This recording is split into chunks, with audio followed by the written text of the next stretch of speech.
had to rise and shine. Make this day mine. You lazy, got no grind.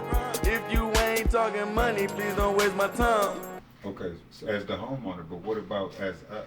Like, so the original question was, as the business owner, as the construction person, it is good to get the opportunity to do work for them, but you are losing on the amount of money that you can make.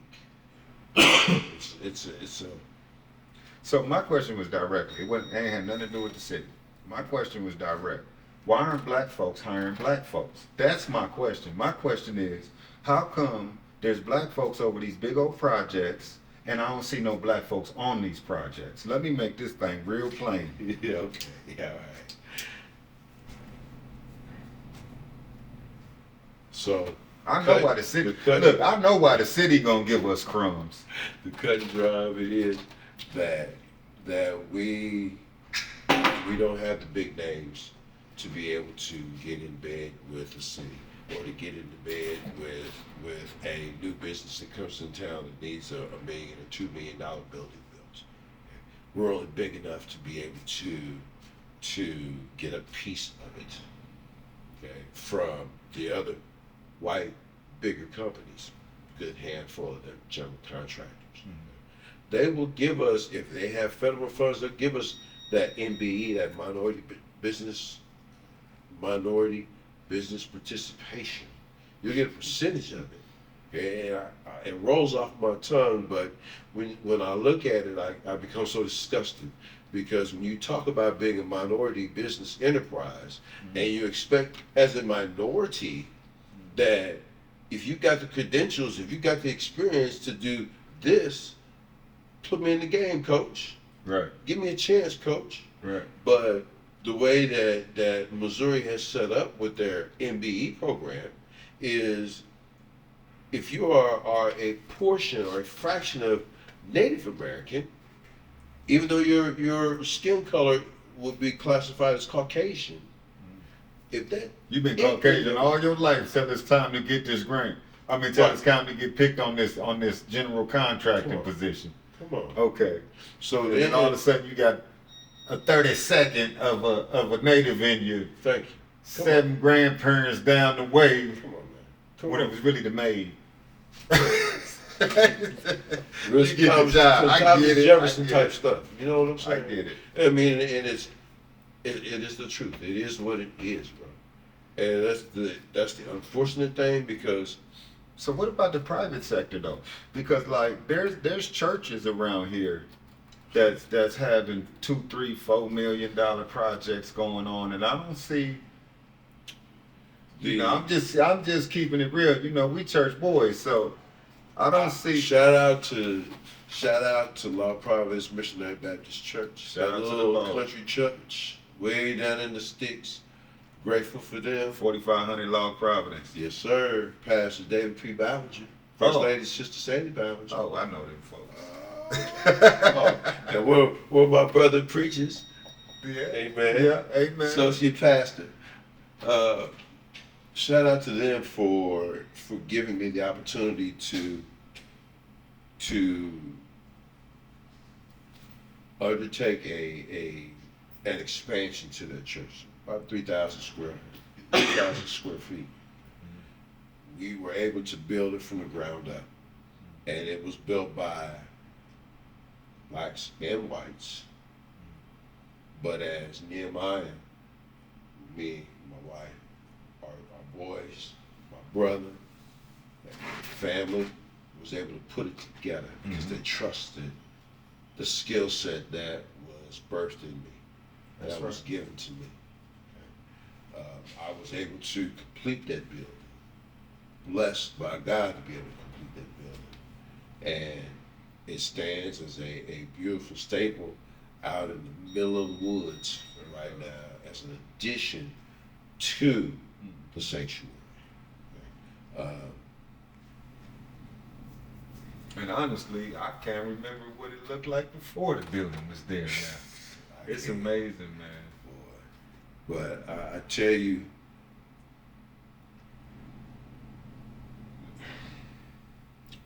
These big, the bigger churches, the bigger black churches, denominational and non-denominational, when they receive or think about, let's take this back, when they believe in growing and expanding the church, it is my belief, in my opinion, that they look for funding. They search for funding. They create the building fund. They create the basket dinners. They create all of these different things to generate income. When they realize that, going to, once you get your architect, which I don't think we have any black architects in town. Okay. Shout out to Mr. Griswold, who, if I'm saying his name correctly, he's dead gone now, but was one of the best black architects here in town. Okay. He was an architect at Miles Manor, which is right out there off of Stadium. Okay. I'll give you a little history. Okay. This is all black-owned construction trades. We had Mr. Griswold, architect. We had Mr. Noble, who was the contractor, general contractor. We had Mr. Miles, who Miles Manor was named after, the Miles family. And he was one of the first homeowners of that area of Miles Manor. So basically all Miles Manor was black owned.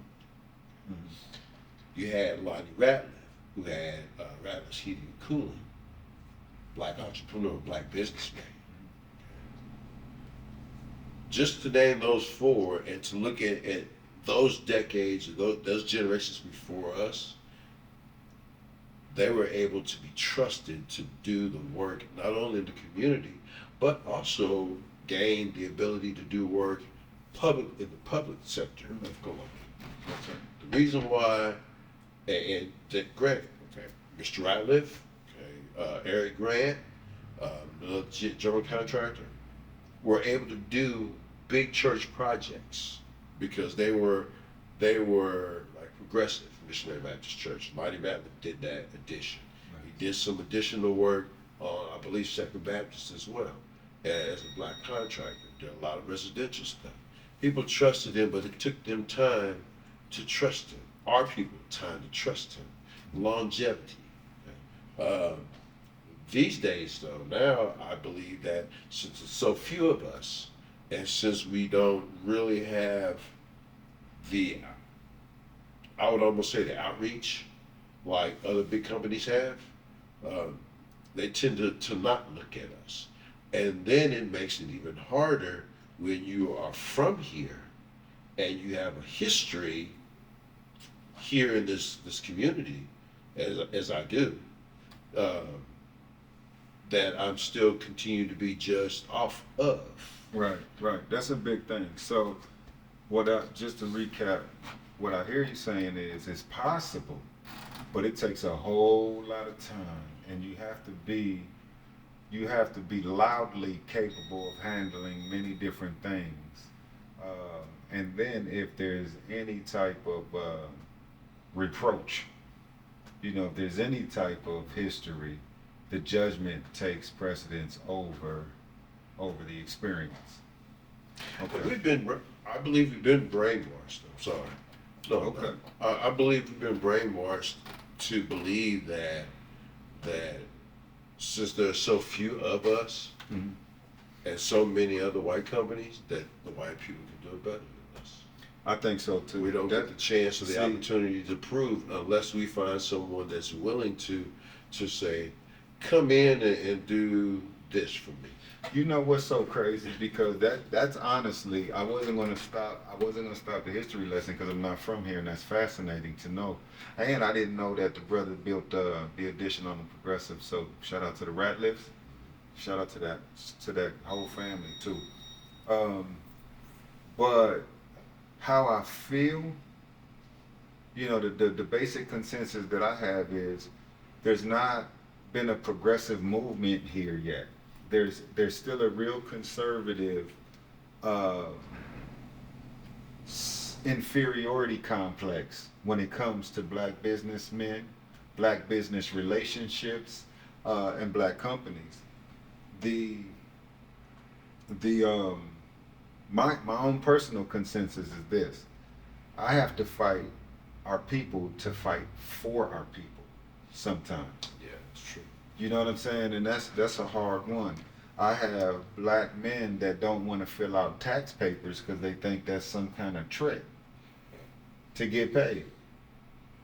I don't understand that. Listen, if I got $1,000 on that table and you tell me to sign this name on this W whatever form, right? And it's a government form, I'm gonna sign that thing and take my $1,000 as fast as I can, or 5 to 10,000, right? But the oddest part is even in that, you know, when you do onboarding at any white company, you never even think about that paperwork. So I totally believe that what you're saying is right. We've been brainwashed to the point here that we don't believe in each other on no level. And then the few that push us forward, we almost want to consider them thinking they're better than the rest. You know, about your past. So, and this is the reason why I'm going to tell you so. Because you're built for the people that are in the place you graduated from. You see what I'm saying? So, if you know what it takes to get out of a situation as a black man and your heart is to pull other black men up, then you had to go through that. And the entire community will use you to help their cousin because they'll acknowledge that you've been through something and that you're doing better.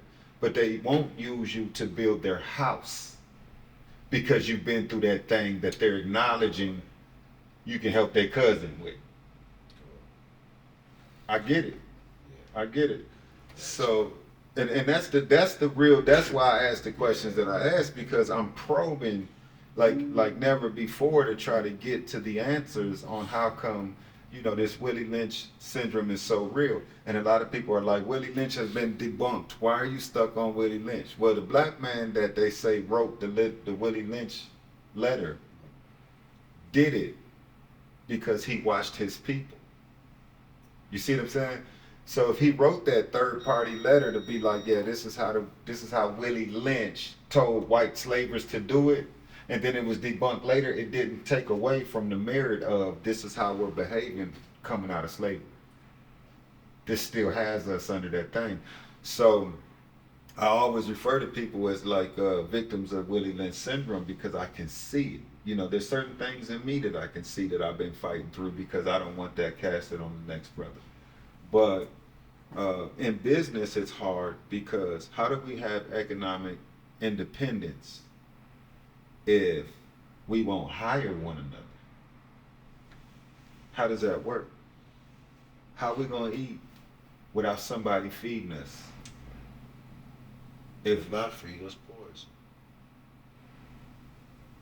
Shout out to Big Daddies. I just had some fire. And shout out to the staff and the Fontaine and the Lord. I love y'all. Big ups to y'all. Because that was fresh, That's why we hot on and fire food. the That's how we support our people. That is.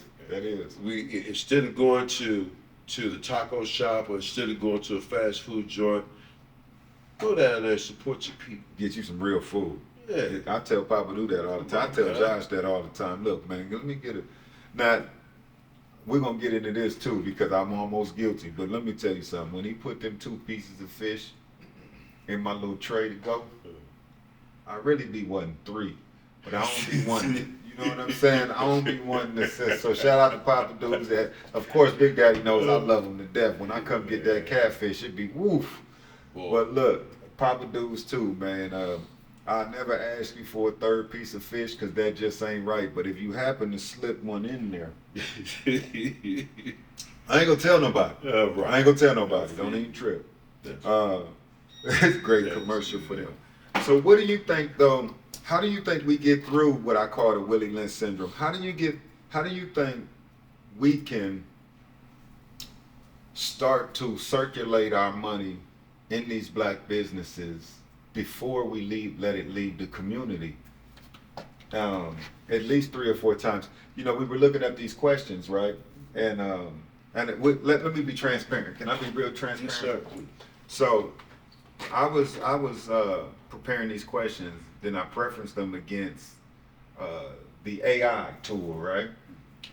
And the AI tool, 4 out of 4 insight questions brought up Jews. They brought up Jews. 4 out of 4. It was like the Jewish community. Look, I'll read one. Okay. Networking and alliances. All right. Solutions for building trust in the black community. Right. We ought to build network and alliances, emulating the close-knit networking seen in Jewish communities. Black businesses can form alliances and networks. This could involve creating platforms for black business owners to share resources, collaborate on projects, and support each other's growth. All right. Transparency and communication. Building trust through transparency in business operations, like some Jewish businesses, can be key. You see where this is going? Let's move forward. Community investment and engagement. Like many Jewish businesses, black-owned businesses can invest in community projects and initiatives, showing a commitment to community welfare beyond just business transactions. Shout out to the Horrocks. Real estate. #1 transitions. I ain't saying that because I'm officially a Horrick. You know what I'm saying? So, or unofficially a Horrick, right? Mm-hmm. But #1 transactions and remax. They getting it done. The lady Susan and her daughter Molly ain't playing no games out there. But it's a network. In this network, it really circles. It really circles. And so that's what I want for our people. I'm watching the blueprints. These are the solutions. The solutions are we have to create a network that is self-sufficient inside our community and then commit to that network. Because if we wait for something in our heads to say we trust one another, we'll never get there. It just has to be a commitment to one another. And that's what Unified was based on, actually. It was based on me saying, I'm going to push with no permission. I don't even care if the black business that I'm pushing is nervous about the alliance because I'm so radical, right? You know, shout out to Motivated. Motivated was like, I fight a little bit different than you. You see what I'm saying? Like, listen, all I'm worried about is that green, bro. You know what I'm saying? So shout out to Motivated. He said his piece. I still push my brother. You see what I'm saying? He was nervous, like, yo, I got a lot going on with these white folks. Me too. The thing is this. They don't have to worry because they're in power. You see what I'm saying? The people that I do business with that don't look like me are sitting at home wondering why we don't get it. Do you know that? They're like, Aaron, I'm willing to do business with you. You hire 4 or 5. I never seen a white guy on your crew, Aaron. But I'm still willing to do business with you because I want your people to be successful, because the things that I'm hearing and seeing, the things that they force feed me through the media ain't right. I'm the only representation, Kelly's the only representation that some of these companies and some of these people see. So we have to be above reproach. We got to go in there, we got to get the job done. We got to do it in a manner that doesn't offend. We got to do it in a manner that doesn't bring conflict or confrontation. You see what I'm saying? And we got to really get it done. And if we're able to do that for them, we just need our people to see that that's who we really are, right? And let's commit. You'll come have a drink at Imperial. You don't care about the cup of coffee in the daytime. You know what I'm saying? I got to get some baristas. But you're going to come have a drink at Imperial. You're going to support Imperial Farms. You're going to do all of these things that you don't know you're doing by coming to Imperial, right? Because there's all types of things we're trying to accomplish. We're looking for acreage. We're trying to partner with other people with acreage. A lot of these people don't look like us that's willing to allow us to set up community farms. You see, we can't find the inner circle network of black power that will trust us enough to move the bar for the community. And so I would love to build a network. I'm not from here. I would need to understand, big brother, who these people are so we can make enough noise to say, black folks, we are here. We are proud. We are above reproach because we decided that we were going to be above reproach in our business practices. We are able and capable to make sure we have all the financial backing that we need together. And we are accomplished. Years in, accomplished. We're not new to this. Who are these decision makers in our community that we need to go through that are not solely tied to the government and some initiative to say, hey, give them black folks 10% of these contracts? Here's the skinny of the skinny. My opinion, but truth is truth. With all of the different blacks that are in the construction trades as businessmen or business owners or entrepreneurs, this community has stayed separated, has stayed segregated towards each other. You got somebody at the door. We have so many people that are willing to work in the white sector with black businessmen, black construction workers, black construction companies, but as a lesser imprint. Sure, they'll give us $50,000, $60,000 jobs. But by the time you pay out your labor, by the time you pay out your materials, your company may only generate as a profit 20 to 30%. Mm-hmm. $10,000. And if it's just you as that general contractor or that construction owner or construction company owner on that job, think about how many other trades, if you're doing a remodel, how many other trades do you call in? You call in plumber, electrician, HVAC. You call in carpenters. You call in, and if you're doing a kitchen, you call in the cabinet makers. You call in flooring people. You call in sheetrockers. Okay? Out of those trades, you may only get 2 or 3 that are black contractors. If that. So then you outsource that dollar to the rest of the community. Not our community, right, but their community. Right. Shout out to them, ain't nothing wrong with you. But as you were saying from AI, that they pattern, or they should think that we should pattern ourselves and our businesses after Jewish people.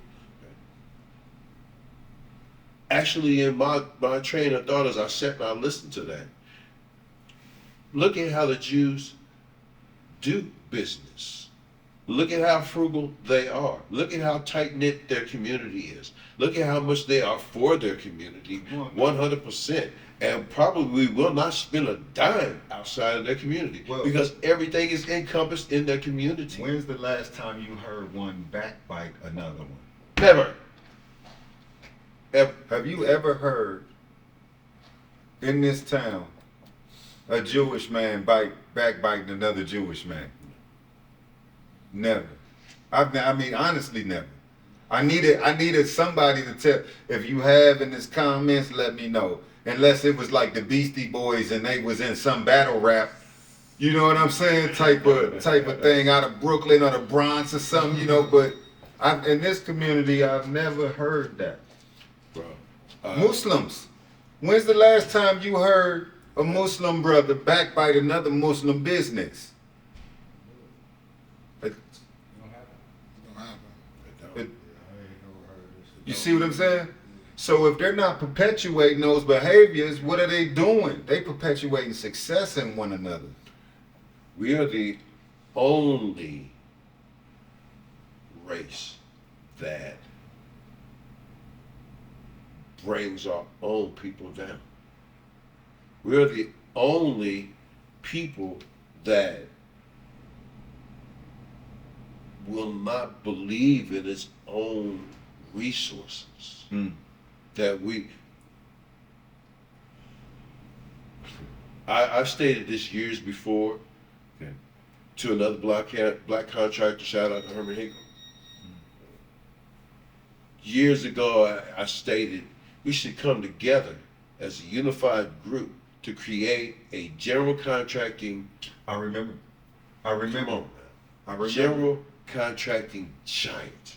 I remember. Because through the people that we have, that I know, that you know, that we use, that sometimes our community uses because of its history. Shout out to Paul Simmons and Bo Simmons, plumbers. Mm-hmm. If you look at these people, man,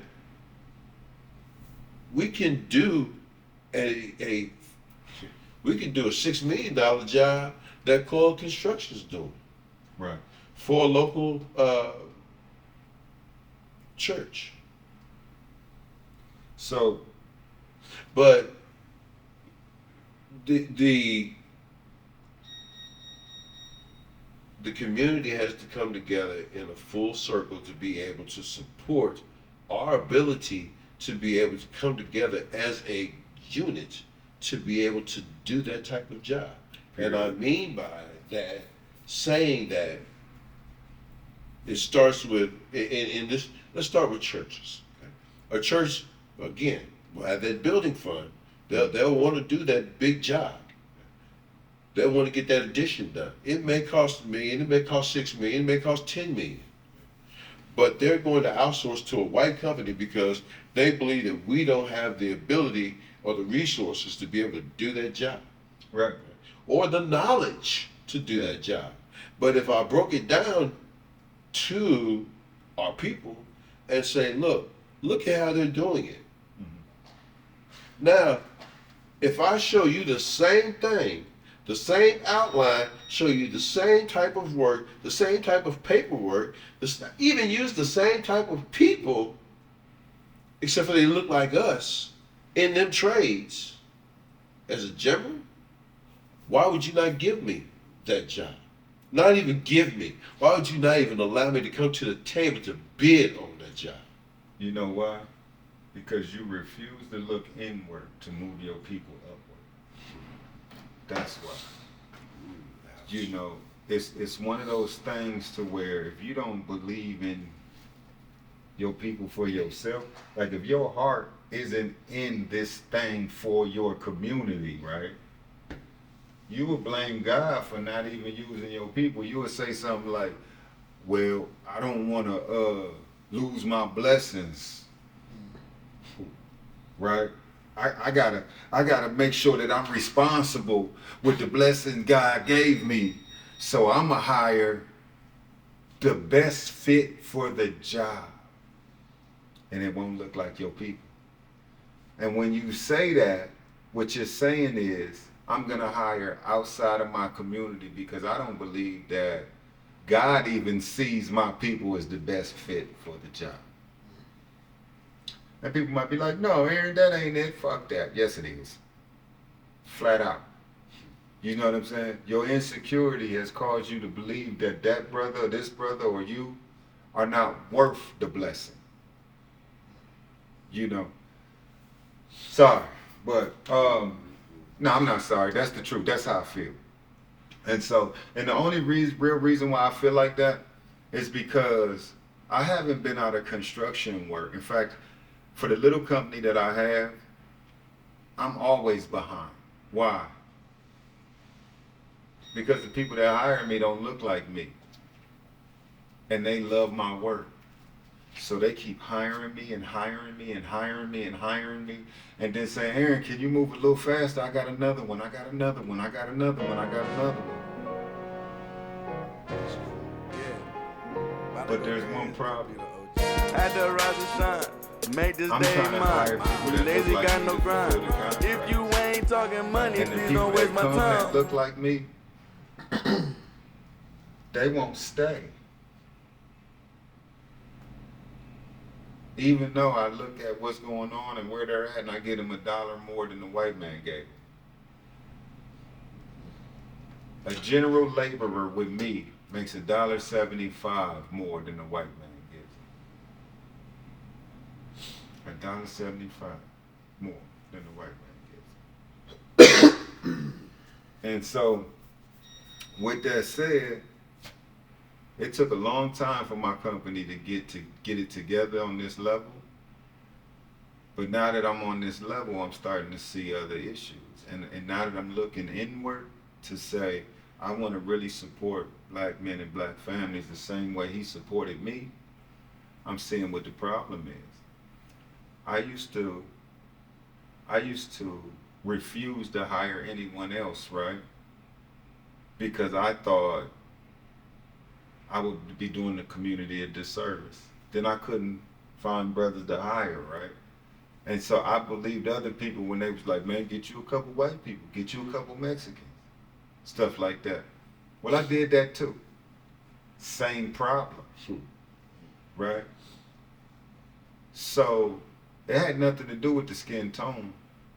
It had everything to do with the mindset of the hiree, right? If the hiree doesn't value the company because it's a black-owned company no more than the people that we want to hire us do, we're in trouble. High turnover, higher cost, longer jobs, perpetual cycle of backbiting. Where you think we're going to end up, right? It's going to be hard to be successful. That's what it's going to be. So these questions were really built on what the problem is. But I would like to focus for the next 5 minutes on what the solutions might be. Okay? Honestly, solution? Mm-hmm. Us as black business owners, especially in the construction field, unified together, meet as a group once a week. Let's even say once a month. Let's just try once a month. Come down here to the Imperial Coffee House and sit down amongst each other and not necessarily talk about what jobs you got, this, that, and the other, but what opportunities could we look at as a conglomerate? Our biggest problem is black entrepreneurs, as black business owners, as black people, or we are so dead set about separatism. We're so dead set about one getting more than the other. We're so hell bent on who's going to make more money, who's going to make more dollars, who's going to be more important, who's going to be the one in power. White people look at that, but they don't make it their focus. Mm-hmm. Their focus is, how can we come together as a team to do this project and make a 30 to 40% profit margin on a multi-million-dollar project? Simple. You look at the pattern that they have given you on how to do and to be successful, then you carry out that pattern.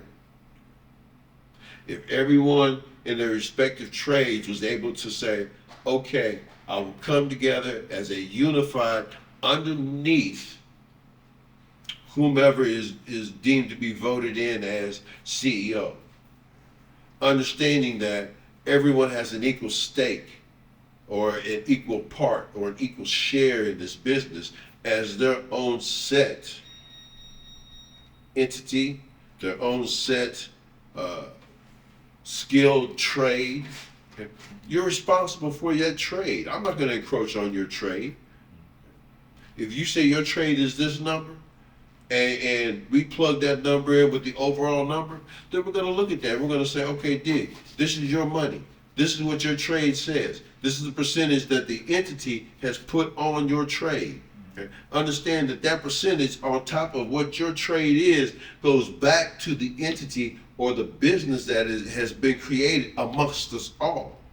You not only get your trade money, but you also get a percentage of what the said entity says is this is what you get as a profit. member Okay. of that entity. Okay. You understand? Right. So if you are going to be satisfied with being able to get a percentage and owning a percentage of a general contracting company, Right. that all inclusive, okay, and still make as your own business your trade, why not? It's a no-brainer. Right. You're always making money. And now you can actually be on a level playing field. There's some other things now, but you can at least be looked at and considered a lot more seriously than if you were just a single black company trying to come on and do. Perfect example, Mr. Turner. Okay. Turner Construction, Turner Paving, excuse me. The man had a little red pickup truck he drove around. Okay. He didn't have the Emery Sap types of equipment and all of that type of stuff. He didn't have all of those big companies like Reinhardt Construction. He didn't have all of that type of stuff. But he had smarts as a businessman, and he knew exactly how to play the game that they played. Okay. The thing about him, oh, 1 minute. Shout out to Roland Ballenger, my cousin, deceased, another great businessman in the construction field. Okay. Ballenger Construction, he helped do part of the interchange, 6370 interchange. Okay. That being said, Shout out to him. so being able to come together and to say, we're a group, we're unified, we're going to bid on this project. Okay? We have the ability, just like Mr. Turner had the ability, to grab resources outside ourselves. Even if they weren't like the people that look like us, that were still willing to take the money that we were willing to offer them, okay, to do their said part. It's like any other general contractor. It's like a $6 million project. I'm assuming that it's $6 million. Okay. You got a large, well-known company here in town that has this project. How many black contractors are going to be on it? Because you can't go through the church or the members of the church, because then you're going to be directed to this contractor. Right. This contractor is not going to choose you because, first of all, you're black. And if they do choose you because you're black, it's going to be out of, and this is my opinion, but it's going to be out of a charity case, or somebody asked you to do this. Or there's a stipulation in the money that says you have to have 5%, 10%, 7%. But you got to remember, African American. It's not African American. Oh, it's minority. Oh, the company can Or- just be, or the contract can woman's- be in his or wife's name. disabled, or disability, or disabled. Yikes. You dig? So we're caught in the middle. Yeah. Now, if you are a black woman, shout out to my rib, because she's got Resurfaced LLC, another construction company that she created. Awesome epoxy jobs that she does. If you're a black woman, a minority woman, your chances and opportunities are so much greater than the minority man, because the minority man has to unfortunately take less than what we could get or what we should get. If it's a black woman, she can do the WBE, MBE, and 9 times out of 10, we'll get some type of a governmental contract Right. or some type of stipend out of that contract. The reason why she is because she's a she. But the black man, if you go to the MBE, minority does not necessarily mean black. Right. It means Native American, it may mean Hispanic, it may mean Asian, Right. And again, non-white. subconsciously, we're still considered a threat to everybody. Bro, look, if my brothers and sisters, shout out to Sean and Nisi doing their thing, shout out to the Campbells doing their thing in the real estate sector and in the private sector. If we all were able to sit down at one table as business owners of construction fields, even maintenance, property maintenance fields, how big could we be? How large could we get? Because if you really understood what it's like to be unified, or what the unified movement really means, it's not only creating unity between this generation currently, or my brothers, or my sisters, but it's also showing the future, our future offspring, our grandchildren, our children, their children, a different way of thinking about ourselves, about themselves. Being able to look and say, okay, damn it, I can work with my brother and my sister, my fellow queen and my fellow king, and not have to worry about them backbiting me or throwing me underneath the bus or worried about somebody stealing or getting more than the other.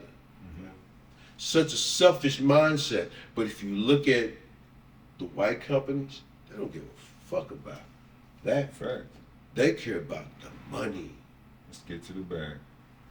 And So- they're able to split it in a manner that everyone is somewhat satisfied.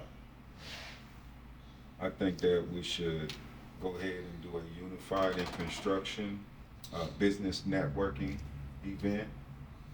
I think that we should utilize our 5-minute pitch to at least get a spreadsheet started with all the black companies that's willing to call another black company first.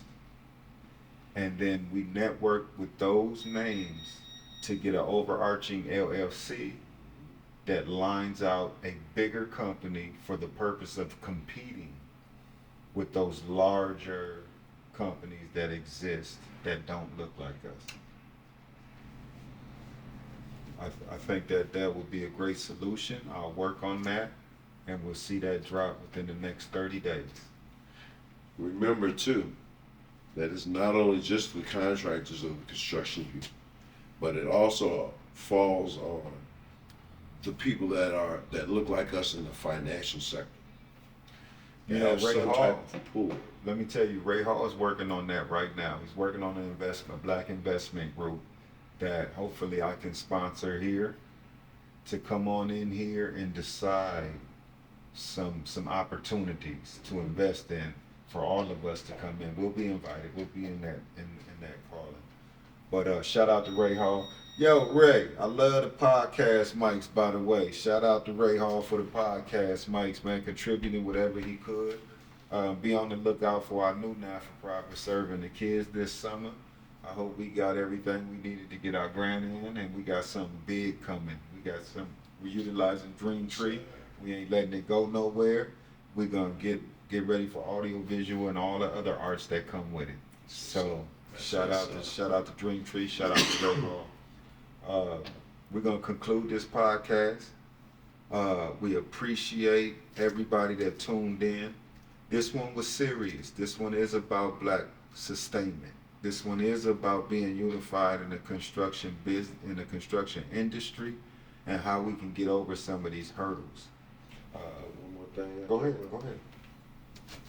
So I spoke on churches, black churches, and I overemphasized. Real quick. Take him now. I overemphasized the black church, talked a lot about it. Understand me, please understand me. Pastors of these black churches that want to grow their church, sometimes you have to become unified more than just meeting one time a year for a week at another church, another Central Missouri church.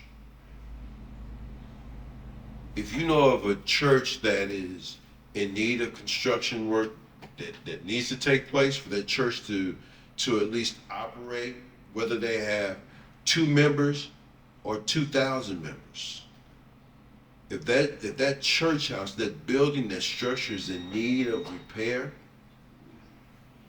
I hope that you would pray and ask God and seek God for guidance. If that pastor comes to you and says, could you donate? Could you bless us with? Could you give us? Because we want to keep this ministry going.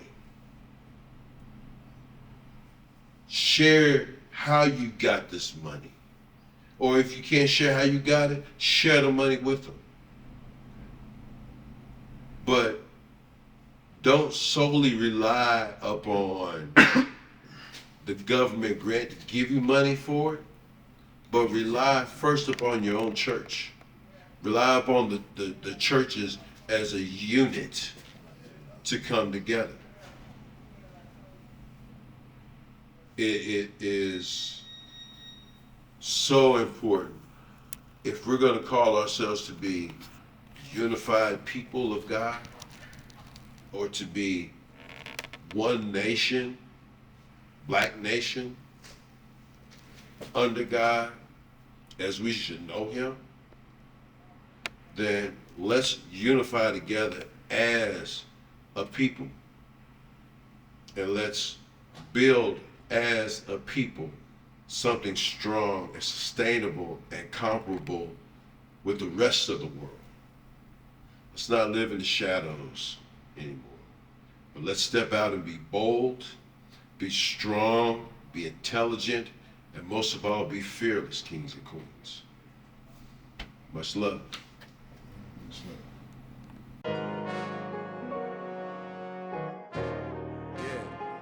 About to go crazy, QP the OG. Had to rise and shine, make this day mine. You lazy, got no grind. If you ain't talking money, please don't waste my time.